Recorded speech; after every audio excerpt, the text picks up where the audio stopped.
Hey, hello, hi, welcome back to my channel. Today I'm going to be talking about historiography, or really more specifically how Carl Becker very much influenced American historiography in the 20th century.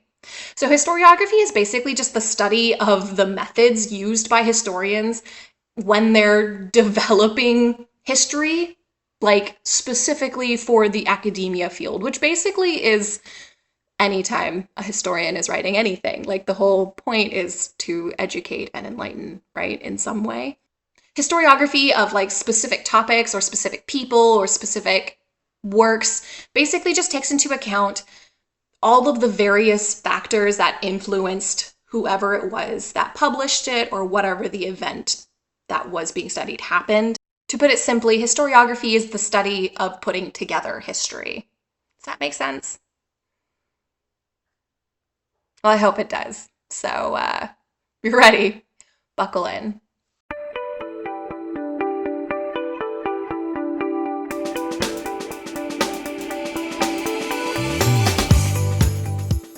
In 1893, Carl Becker's mentor, Frederick Jackson Turner, posited in The Significance of the Frontier in American History that with the end of Western expansion, America's first era of history had come to an end. Despite the controversy surrounding Turner, his students embraced the move away from the scientific history school of thought and perpetuated the newly established new history, including Becker, an American new historian. Becker's influence within the American historian circles as a relativist, as well as his published works, kept him relevant as a historian through the 1980s, nearly 4 decades after his death in 1945. Though his contributions to the field earned him the prestigious position as president of the American Historical Association, it was his constant drive to challenge the status quo and his incessant need for the greater why that allowed his influence to sustain relevance throughout the greater part of the 20th century. What do you mean? What do you mean?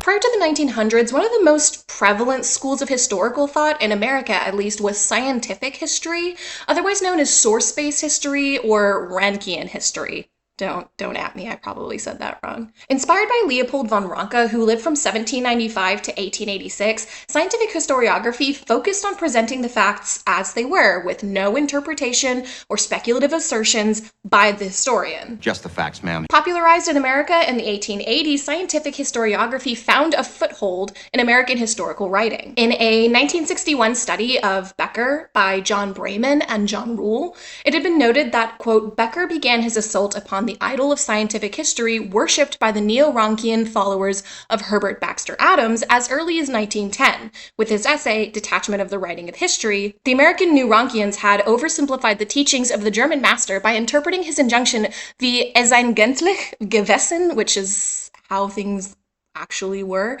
in its narrowest and most literal sense. Rejecting the glorification of cold, hard facts, Becker championed what he called relativism. Becker believed that the historian must impose meaning onto facts to make them relevant and worth studying. He believed that the past was the base upon which the generations can develop their projections about the future, resulting in an endless rewriting of history due to interpretations changing with generational changes. His main concern was, quote, the study of the past should enrich and expand man's life in the present, end quote, a direct contradiction to the unembellished historiographical method of the scientific historian. Oh, I see. Then everything is wrapped up in a neat little package.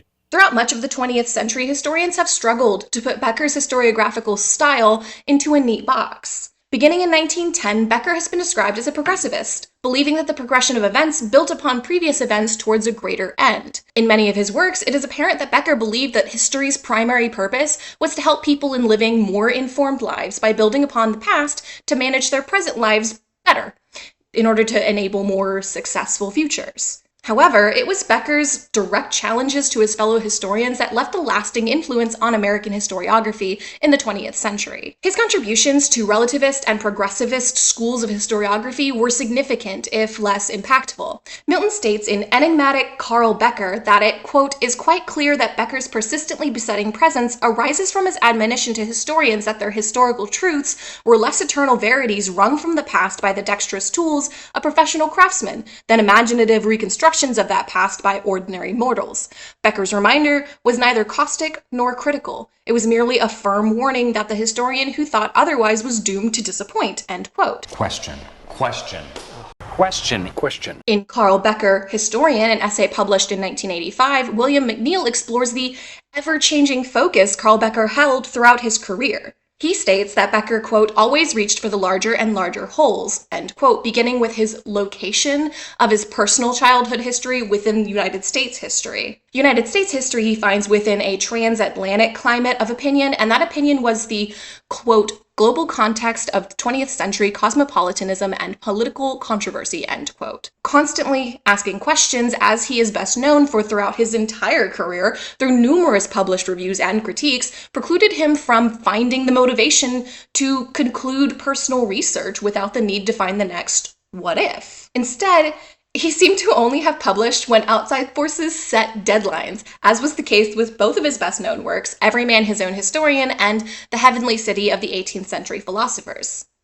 How do you do, fellow kids? It was the continuous questioning of fellow historians that kept him relevant as recently as 1985, where his survival of relevance across a half-century is unusual in a profession where revisionism prevails and the latest is commonly believed to be the best. However, it would be remiss to dismiss Becker's contribution to the education system of young Americans and the lasting impact his publications had on the students who read his work in classrooms across the country. His, quote, lucid prose and crisp organization gave each subject he wrote on their magic, providing easily digestible works when he did actually publish them. His 1931 textbook, Modern History, became a popular staple in junior high classrooms throughout the United States, influencing an entire generation of historians-to-be. One of his students, Robert Palmer, eventually published his own textbook on modern Europe, which no doubt contains influences from Becker's teachings and eventually took the place of Becker's textbook. Welcome to the world of tomorrow!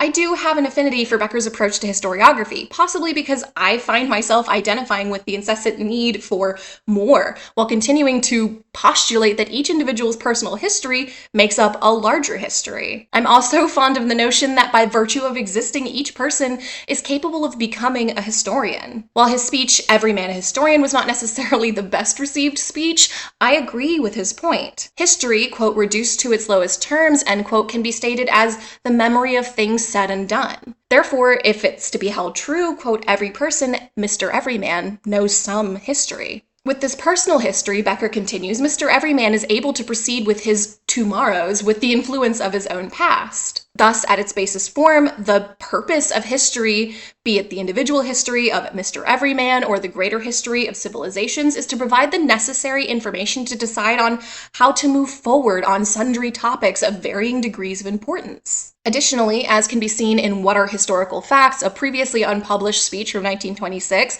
his belief is that it's impossible to divorce fact from interpretation, and that this impossibility is a good thing. For without context, what is the point of history? With each generation will come new interpretations of historical data bolstered by the historian's experiences. And this is a good thing, because that's what perpetuates growth.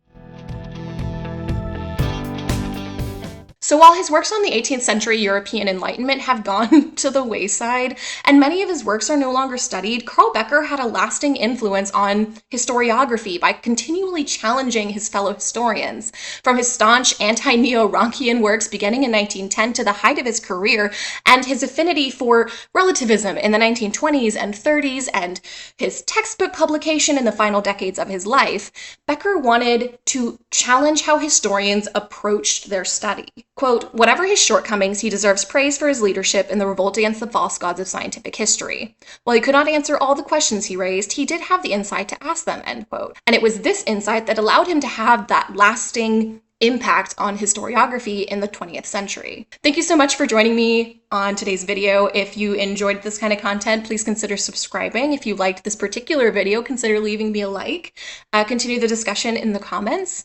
And as ever, I will see you all in the next one. Bye.